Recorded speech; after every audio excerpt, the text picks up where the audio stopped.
പത്തനംതിട്ടയിൽ അജ്ഞാതർ വീടിന് തീയിട്ടു. വടശ്ശേരിക്കര 17 ഏക്കർ കോളനിയിലെ പൊന്നമ്മയുടെ വീടിനാണ് തീയിട്ടത്. വീട്ടുപകരണങ്ങളും മുറ്റത്തിരുന്ന ബൈക്കും കത്തിനശിച്ചു.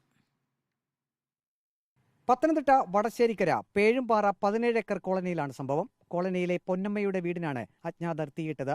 രാത്രി 1 മണിയോടെയാണ് തീ ആളിക്കത്തുന്നത് അയൽവാസികളുടെ ശ്രദ്ധയിൽപ്പെട്ടത്. അയൽവാസികൾ ഉടൻ ഫയർഫോഴ്സിന് വിവരം അറിയിച്ചു. ഫയർഫോഴ്സ് യൂണിറ്റ് എത്തി തീയണച്ചു. പോലീസും സ്ഥലത്തെത്തിയിരുന്നു. ഞാനിങ്ങനെ കഥക് ജനൽ തുറന്ന് നോക്കിയപ്പോൾ ഇങ്ങനെ തീ ആളിക്കത്തുന്നത് കണ്ടു. അപ്പോൾ അവിടെ ഇരുന്ന ബൈക്ക് കത്തി തീ അങ്ങ് ആളിപ്പടരുകയായിരുന്നു. പിന്നെ ഉടനെ എല്ലാവരും കൂടെ കൂടി തീ വെള്ളമൊഴിച്ച് കെടുത്തുകയും പിന്നെ ഫയർഫോഴ്സ് തീ കെടാതെ പിന്നെയും തീ പുകയെന്ന് കണ്ടുകൊണ്ട് ഫയർഫോഴ്സിനെ വിളിച്ചു. ഫയർഫോഴ്സ് രാത്രി തന്നെ ഉടൻ തന്നെ ഫയർഫോഴ്സുകാർ വന്നു. വെള്ളമെല്ലാം ഒഴിച്ച് തീ കെടുത്തി. പിന്നെ ഉടൻ പോലീസ് സ്റ്റേഷൻ അറിയിച്ചു. പോലീസുകാർ ഉടൻ തന്നെ എത്തി വേണ്ട നടപടികളൊക്കെ ചെയ്യുകയും കാര്യങ്ങളൊക്കെ അന്വേഷിച്ചു.